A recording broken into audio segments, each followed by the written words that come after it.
फांसी के दिन, या फांसी के होने से कुछ देर पहले,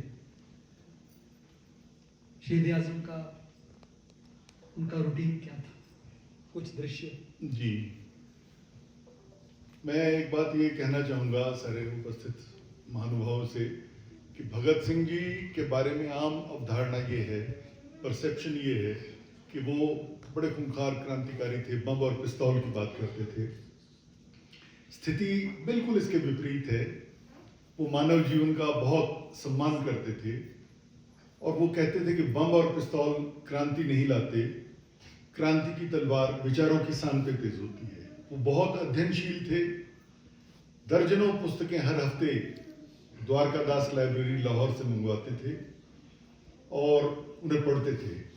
यहाँ तक कि अंग्रेज सीआईडी के जो अधिकारी थे उन्हें हर पुस्तक पढ़ के भेजनी पड़ती थी कि कहीं कोई ऐसी संदेश इसमें ना चला जाए, कोई ऐसी बात ना हो जो जेल में ना जाने योग्य हो।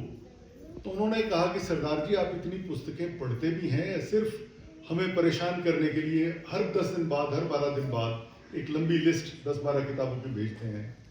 तो भगत सिंह जी ने उन्हें कहा कि आप किसी भी किताब को, किसी भी पुस्तक को उठाइए, उसका कोई चैप्टर खोलिए और मेरे से पूछिए, मैं बताऊंगा उसमें क्या लिखा है। बहुत अध्ययनशील व्यक्ति थे और जेल की कोठरी में उनका वजन बढ़ गया इस खुशी के मारे, इस उत्कंठा के मारे कि कब मैं अपनी परीक्षा में उत्तीर्ण होऊंगा, कब मैं जो मेरा इम्तिहान है उसमें पास होऊंगा। उन्हें हर घड़ी ये इंतजार था कि कब वो देश के लिए सर्वोच्च बलिदान दें। तो उसी समय जब भाई साहब ने पूछा कि अंतिम समय में क्या था, तो वो कसरत करते थे, बहुत ज़्यादा व्यायाम करते थे, पढ़ते थे और डर या मौत से बचने की बात उनके निकट तक नहीं आई थी।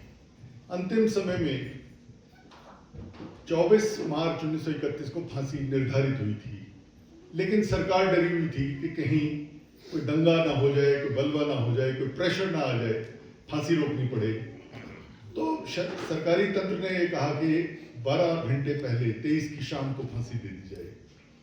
जब फांसी का संदेश लेके उनके पास जेलर पहुंचे और कहा कि सरदार जी चलिए, अंतिम स्नान का समय आ गया, वो एक किताब पढ़ रहे थे, एक क्रांतिकारी की जीवनी थी। उन्होंने कहा भाई ठहरो, मैं कुछ पेज बचे हैं पूरे कर लूं और फिर चलता हूं। वो पेज पढ़े और आखिरी पन्ने को उन्होंने मोड़ दिया और पुस्तक उछाली और कहा कि चलो। राजगुरु और सुखदेव को भी लाया गया, तीनों बंधु वहां से चले।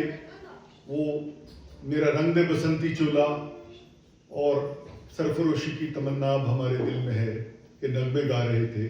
हंसते गाते वो फांसी के फंदे तक गए और वहां पर जो मौजूद अंग्रेज मैजिस्ट्रेट था, नौजवान था, उसे कहा कि मिस्टर मैजिस्ट्रेट, आप बहुत भाग्यशाली हैं कि आज आप उस दृश्य के साक्षी बनेंगे जब मैं ये दिखाने का हमें मौका होगा कि भारत के नौजवान सिर्फ ऊंचे आदर्शों की बात नहीं करते, हंसते हंसते उन आदर्शों के लिए किस तरह अपने प्राणों का उत्सर्ग करते हैं।